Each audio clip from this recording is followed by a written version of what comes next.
Well, hey there, everyone, and welcome to EnergieGal Holistic Wellness. My name is Lisa. So blessed to have you here in this space with me today. On this channel, we talk about everything empowerment and embodiment. Now, what I mean by that is we talk about the very vital and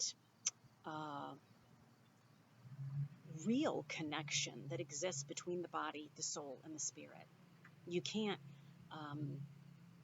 separate them, much as in the West we would love to specialize. We are a conglomeration, a connection of all of these three parts: a body, a soul, and a spirit.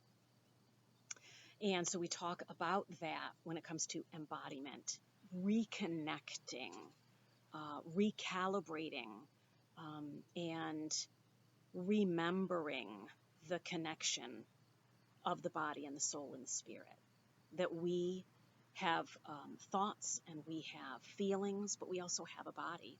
And as above, so below. The things that are going on in the body give us a sign of what's going on in the feelings as well as in our thoughts. And that we can change our physical body by changing our thoughts as well. And that we shouldn't negate these feelings, that these feelings have a substance. And so we want to encourage the experience of feeling our feelings. So that's embodiment. But empowerment has to do with us in relationship, not only with ourselves, but with everyone else. And how to stay out of victimology. See, that's what's happening in the world as we are, some people would call it awakening, as we are expanding in consciousness, as we are becoming more aware of the vitality of the connection between body, soul, spirit, but also the connection that we have with each other. We are coming out of this top-down authority. This one's the boss and this one's the worker. These are all the rich and these are the poor.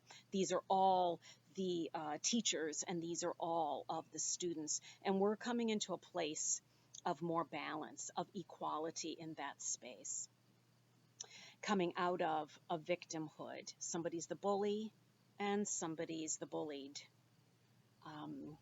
Someone is the victim and someone is the winner. We're coming out of that. And so today what I want to do is I want to unpack just a little bit more clearly, a little more deeply, take a deeper dive into something I had mentioned in a 2-minute real quick video a couple of days ago, that got some traction. It got some attention. And I want to make some clarifications. I had mentioned that I had been working with some clients and there was, this one made me feel this way. That made me feel this way. This made me feel that way. And there was this sense of helplessness that I was sensing that many of my clients were feeling. And, it's a learned helplessness. We feel at the behest of other people's actions, and we look outside of ourselves to determine how it is that our day is going to go, how it is that we're feeling. If it's a good day, well, then I can feel good. A good day is XYZ, you name what that is. But if it's a bad day, well, now I'm going to feel badly. I'm going to feel sad, or I'm going to feel angry, or I'm going to feel slighted.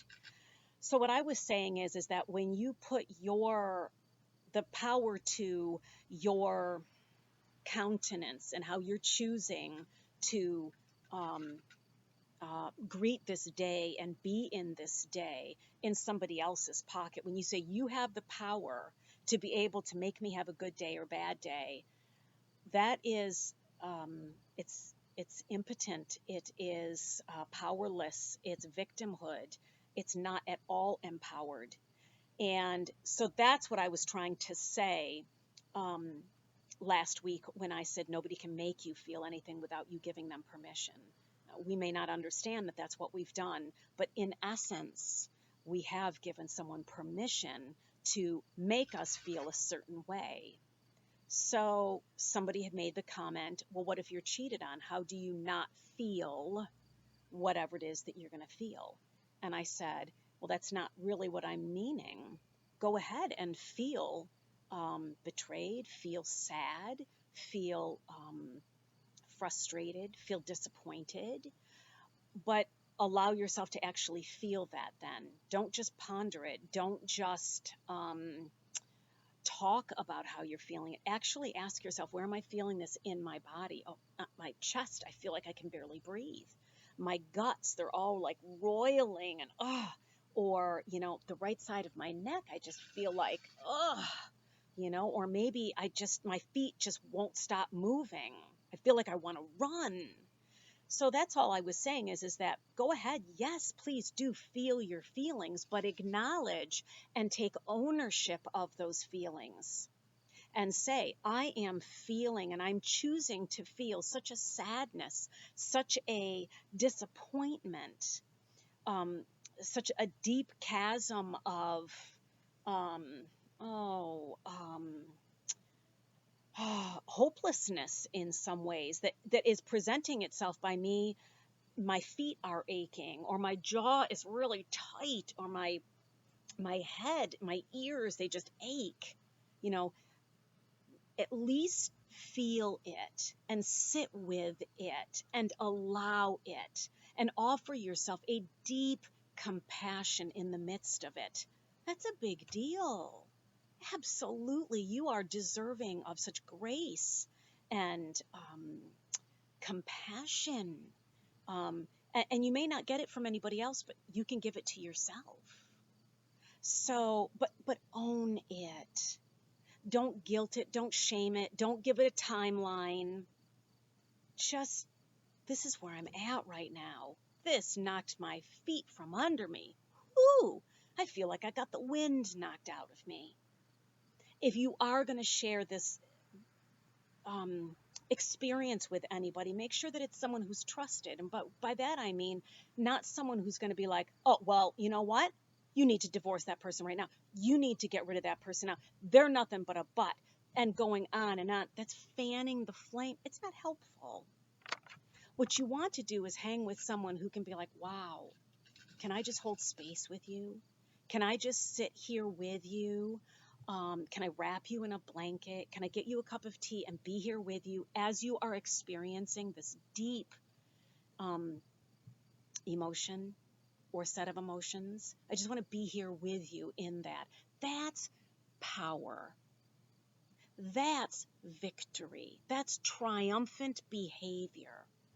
Because then what happens is that as you get curious about where you're feeling it in your body, as you get compassionate for yourself, this human being, this soul that is experiencing, the depths, the widths, the heights, and the lengths of this human experience that includes being betrayed, cheated on, okay? Then you get courageous and you say, how can I create a narrative around this story that has me be powerful, that has me be remembering my holiness and wholeness in this? How can I create a narrative that encourages me to move forward in victory? And I can tell you, it would not be including throwing somebody under the bus. Because as you experience victory after victory, as you continue to wake up to the essence of remembering who you are, you'll realize there are no others. We are all one. And for you to say, well, that one deserves to go to hell, or I hope something really bad happens to that person for them doing that, it's like wishing that upon yourself. Not helpful. Victim. I'm not saying stay in the relationship. Don't misread me. And I'm not saying leave the relationship either. I'm not making a statement at all about either of those things. But what I'm saying is you will be able to see more clearly if you allow yourself to be curious. Where am I feeling this? Don't go right into reaction mode. Respond with curiosity. Where am I actually feeling this in my body? I need to go for a swim. I need to go for a run. I need to, I want to get myself into an Epsom salt bath. I want to move these energies. I want to acknowledge the experience that I'm having. And the experience is in my physical body. And then you get compassionate. And I want to self-care. I want to care about myself deeply in this very difficult situation, this uncomfortable situation. I'm having the opportunity to experience devastation. And it's freaking uncomfortable. We don't go to, is it fair, unfair? It's the human experience. And then lastly, to get courageous, to create a narrative that has you in the driver's seat, that has you being victorious, that has you coming through and on the other side of this in a place of victory. Power. So that as you travel forward, there are going to be some things that happen. You're going to be able to come into a place of forgiveness. I know. You're like, well, yeah, it happens. You're going to be able to see things as they really are. That hurt people. That, believe it or not, people are doing the very best that they know how. And these aren't just going to be concepts that you have. These are going to be truths that you will have embodied. You will be that walking around with skin on. You'll be holding this frequency of understanding. It's not about me. These other people are experiencing their lives, and they bumped up against me, and this is what happened. Now I get a choice. I get to choose how I proceed from here. And do I react with the same frequency? Or do I respond from a place of truth, of knowing who I am as love, as victor, as triumphant, as divine, as holy, as a spark of God, light, love,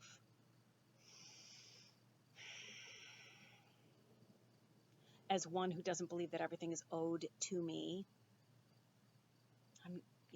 I could go on and on for what it is that we're owed and not owed. But I don't want to go much further than this because YouTube tells me that everybody likes to watch for about 10 minutes or so. So I did not even get to my list.